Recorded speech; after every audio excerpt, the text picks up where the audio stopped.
Oi, pessoal. Eu sou Érico San Juan e este é o Ilustre Podcast.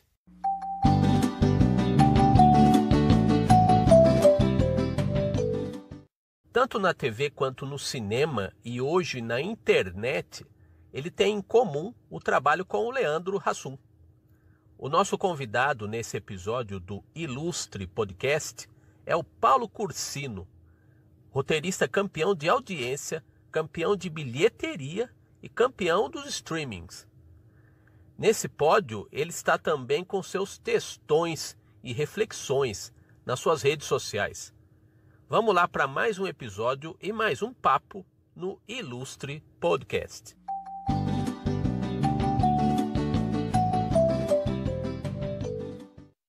Oi, Cursino. Obrigado por participar do Ilustre Podcast. Você é um cara que escreve e que desenha. Queria saber de você, quando que você começou a ter contato, consciência de que as artes eram algo importante na sua vida? Oi, Érico, obrigado pelo convite, para fazer parte do podcast, fico honrado pela consideração. E vamos lá. Eu não consigo dizer exatamente quando foi que eu comecei a pensar a viver de escrever ou assim, de desenhar. Eu sempre desenhei desde a da minha infância, né? Mas eu nunca fui bom desenhista, né? Assim, eu sempre tive vontade de ser cartunista, de desenhar quadrinhos, mas eu nunca levei isso à frente porque, de fato, eu não tenho talento para isso. Eu brinco, eu tenho noções, eu estudei, né? Eu fiz curso de desenho e tudo mais, mas não era o meu forte, então eu acabei deixando para lá, né? Eu sou um cartunista frustrado, eu falo sempre isso, né? Mas eu sempre fui bom em escrever. As pessoas sempre entendiam meus textos e riam dos meus textos e achavam que eu tinha uma pegada, uma forma clara de me expressar. Então isso era algo que todos os professores diziam na escola, os colegas diziam quando faziam um texto engraçado, enfim, uma piada, todo mundo gostava. Mas eu nunca, na minha adolescência toda, né, imaginei em viver de escrever, né? Até porque eu era desestimulado a isso em casa. Meu pai chegou a dizer para mim, para minhas irmãs, que, olha, faça tudo na vida, menos ser escritor e professor, né? Enfim, ele acabou pagando a língua porque eu sou escritor e as minhas duas irmãs acabaram sendo professoras também em determinada fase da vida. Mas assim, eu acabei fazendo faculdade de propaganda, né, saindo da minha cidade, né, porque não havia campo para propaganda, né, em São José dos Campos, então eu acabei indo para São Paulo. E lá eu tive contato em São Paulo, na capital, eu tive contato com pessoas da área de cinema, na área de criação, e acabei me estimulando mais a ir para esta área, né? Enfim. E por conta de uma namorada que acabou me apresentando a um curso de roteiro e eu acabei fazendo, enfim, aí é história, né? Assim, eu acabei gostando, me dando bem, né? E quando eu entrei, quando houve uma oficina da Globo, eu acabei entrando, na Globo como profissional de roteiro, como roteirista, enfim, e da Globo fiquei aí 20 anos. Então, a minha trajetória, na verdade, foi um pouco acidental. Eu realmente, assim, eu comecei como roteirista profissional quase tarde, com 27 anos. Né? Assim, até os 27 anos eu trabalhei com marketing, propaganda, então, enfim, eu acabei voltando ao que enfim, sonhava na infância, né, enfim, na adolescência, né, que era viver da minha criação. Né? Eu estou muito satisfeito hoje, gosto do que eu faço, amo o que eu faço, na verdade, entendeu? E não consigo me imaginar fazendo outra coisa. Nem quero. Então, assim, tá bom assim, e eu acho que a maioria dos escritores são autodidatas. Eu sou um pouco autodidata nesse sentido, também. Conta aí, como é que você chegou ao Caras de Pau? É o percurso que você fez na Globo e em trabalhos anteriores até chegar nesse que foi, talvez tenha sido um dos primeiros trabalhos aí que você fez com o Leandro Hassum, né? Vamos lá, Érico. Assim, a minha trajetória na Globo também foi bem assim, vamos dizer, sui generis, foi meio acidental. Quando eu fiz a oficina da Globo, né, eu entrei para escrever a novela, né? Assim, eles identificaram em mim um talento para escrever cenas dramáticas, para escaletar, principalmente, que é você estruturar uma história, né? E eu entrei na Globo para fazer isto, para ser escaletador e para escrever novela. Eu sei fazer melodrama, né? Ninguém passa pela oficina da Globo sem ter uma noção mínima disso ou ter talento para isso. Então, eles identificaram isso em mim e acabei entrando para fazer isto, enfim.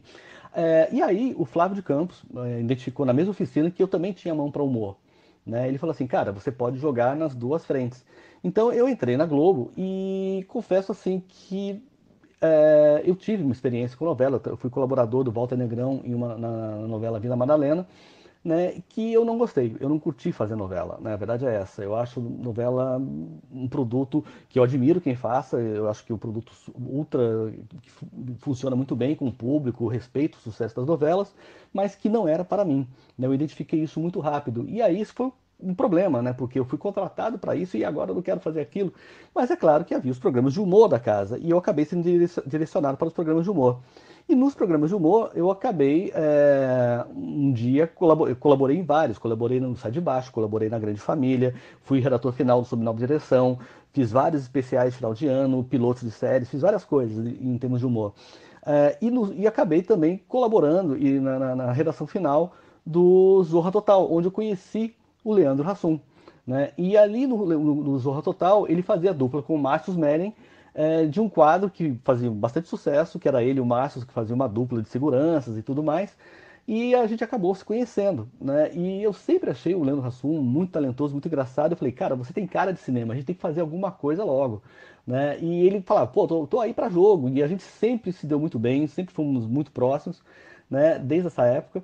E o Márcio Smelling batalhou dentro da casa para que houvesse um programa da dupla, né? Os Caras de Pau.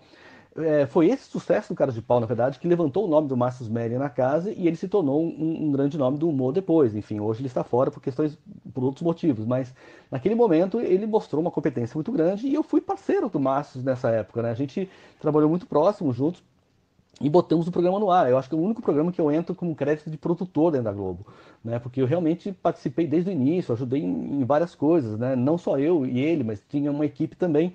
Então a gente se conheceu ali e o programa realmente me ajudou bastante. Né? Enfim, e me aproximou ainda mais do Hassum e a partir dali a gente já fez os filmes. Enfim, basicamente é isso. A sua postura, Cursino, ela me agrada bastante, porque você não romantiza o cinema. Cinema é uma indústria, né? Sendo na Índia, no Brasil ou nos Estados Unidos, tendo filmes cult para meia dúzia ou para multidões, ele vai ser sempre uma indústria. Você é uma peça, vamos dizer assim, importante nessa engrenagem no Brasil, né?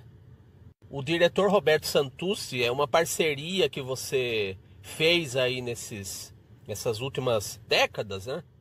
É muito importante para o seu trabalho. Então eu queria que você contasse como se estabeleceu essa parceria aí e o que vem pela frente com vocês dois. Assim, eu vou deixar uma coisa assim bastante clara. Assim, eu sim sou um cara da indústria. Eu defendo o cinema industrial, né? Eu defendo o cinema assim para que a gente tenha o cinema brasileiro tenha ocupações nas salas. Entendeu? A gente precisa pensar num cinema mais popular, né? Mais entretenimento para trazer mais público, até mesmo para dar mais independência financeira ao cinema brasileiro para poder bancar as outras obras, né? Eu não sou contra, de forma alguma, né? Eu sou contra o cinema culto, o cinema arte. O que eu acho é que existe uma proporção desmedida, né, das duas produções. No Brasil se faz muito mais cinema cult, cinema arte, do que documentários, do que se faz cinema popular. Então, o que eu digo é o seguinte, né? Ok, nós precisamos ter, né, um cinema que seja mais vanguardístico, entendeu? Assim, que traga novidades de linguagem, de história, sabe, de discussões mais profundas. Eu acho que nós precisamos desse cinema assim. A questão é, esse cinema não pode ser 80% do que a gente faz.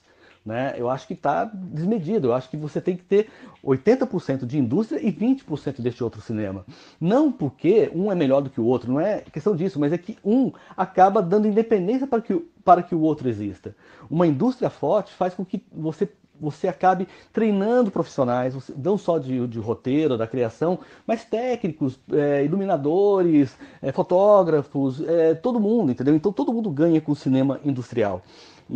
Então eu defendo o cinema industrial sim, mas sem, assim, não, tem que ser só isso. Não, eu acho que tem que ter uma proporção adequada entre cinema industrial e cinema arte. E assim, e até mesmo essa discussão da divisão entre os dois, eu duvido um pouco dela, eu acho um pouco arbitrária demais. Né? Enfim, posto isso, assim, falando do Santucci, né? Essa nossa dupla, cara, a gente se conhece há mais de 15 anos. Nós tínhamos vindo de dois projetos que nunca saíram do papel, de dois projetos de drama e tudo mais.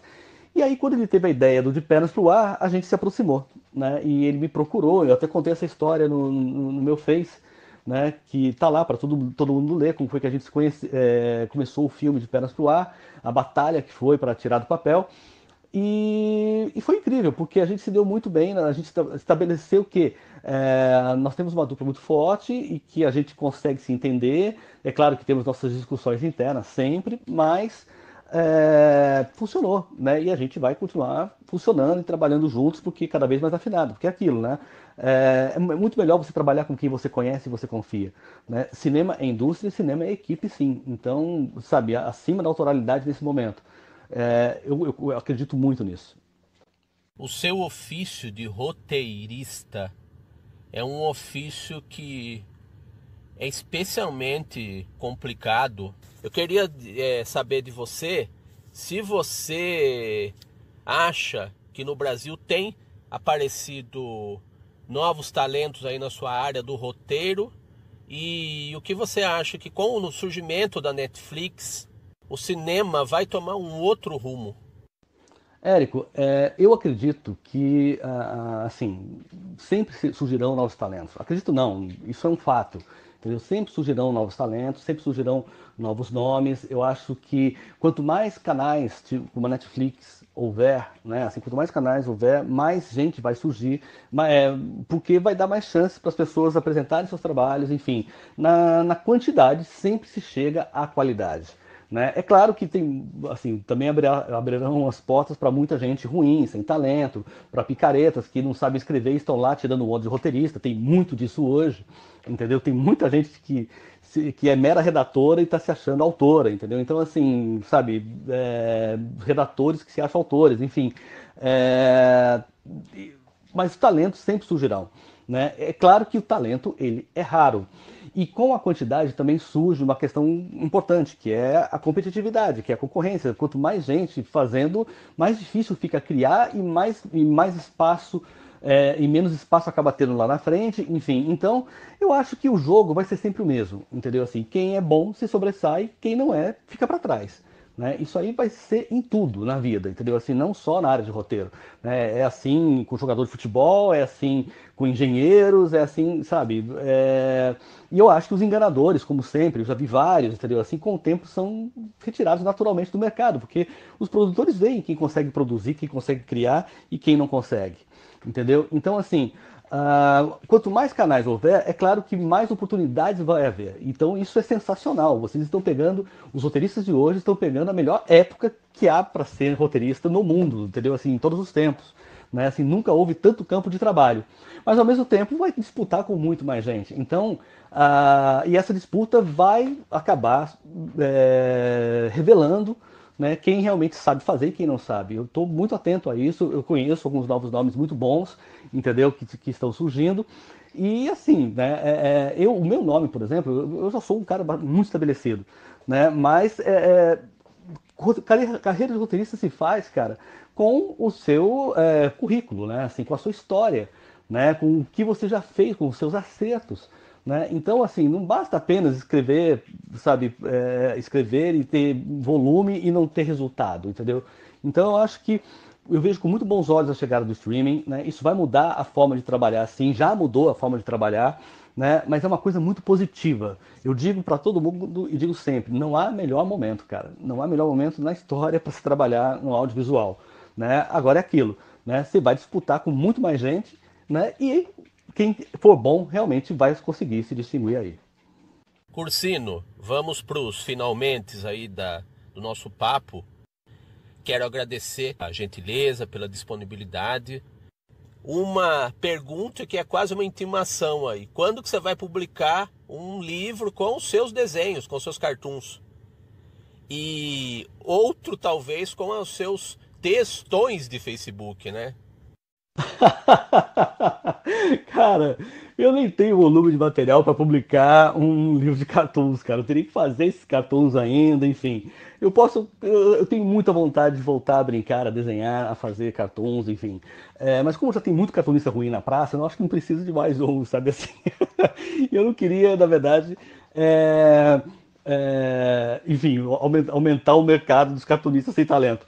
Mas, assim, cara, mas fazendo aqui um meia-culpa, né? Assim, eu falo do cartunismo brasileiro, mas eu acho que tem uma turma excelente hoje, muito boa, né? E digo assim, até mesmo de cartunistas que eu discordo, né? De visões políticas e tudo mais, e que desenham muito bem, tem traços, tem estilo. Eu acho o cartoon brasileiro bom, entendeu? A questão é que eu vejo muitas vezes uma certa preguiça, né, nos cartunistas brasileiros que eu não vejo, por exemplo, em cartunistas ingleses, em cartunistas americanos, né, enfim, e que, sabe, que elaboram mais o traço às vezes, que elaboram mais as piadas às vezes, entendeu? Mas eu sou fã do cartunismo brasileiro, que tem história, que tem valor, entendeu? Então, assim, eu realmente critico quando vejo muita lacração, quando eu vejo que é mera propaganda política, não tem crítica nenhuma, entendeu? Sabe, Catum elogiando político não dá, cara, entendeu? Assim, isso pra mim nunca me desceu, nunca, entendeu? Assim, nem quando o Enfio fazia, eu engolia cartunista elogiando político, cara, sabe? Fica parecendo desenho de sindicato, então assim, não dá, entendeu? Eu acho que a gente tem que sair sair disso. Eu acho que o cartunismo tem que trazer uma visão crítica sempre, né? Um cartoon elogiou, pra mim já tá errado, né? Então assim, a minha crítica vai nisso. E aí, assim, cara, agora com relação ao livro de textões do Facebook, eu tenho, já me falaram várias vezes, já me ofereceram isso, pô, vamos publicar, né? Eu teria que sentar e organizar o material, porque esses dias eu bati, sei lá, tem mais de 1.000 páginas, uma coisa assim, cara. Então eu tô, assim, pensando, eu tenho que elaborar, porque ali eu escrevo muito à vontade, né? Assim, sabe, muitas vezes eu erro concordância, muitas vezes eu erro, sabe, não tem uma revisão, entendeu? E eu às vezes fico até constrangido com algumas letras que eu como, com algumas palavras que eu pulo, porque eu escrevo tudo muito rápido. Na verdade, as pessoas acham que eu fico o dia todo no Facebook, mas não fico, entendeu? Assim, eu tenho muita coisa para fazer, eu produzo filme, tô cheio de, sabe, sou o pai, eu cuido de uma casa, sou pai separado, eu cuido de uma casa. Então, assim, na verdade, eu escrevo tudo aquilo em 15 minutos, entendeu? Assim, eu sou muito rápido digitando. Então, é isso, cara. Vamos ver, né? Se eu me animar, se eu ficar, se tudo der certo, de repente aí até o final do ano que vem eu lanço alguma coisa nesse sentido. Obrigado aí pela ideia e pela sugestão.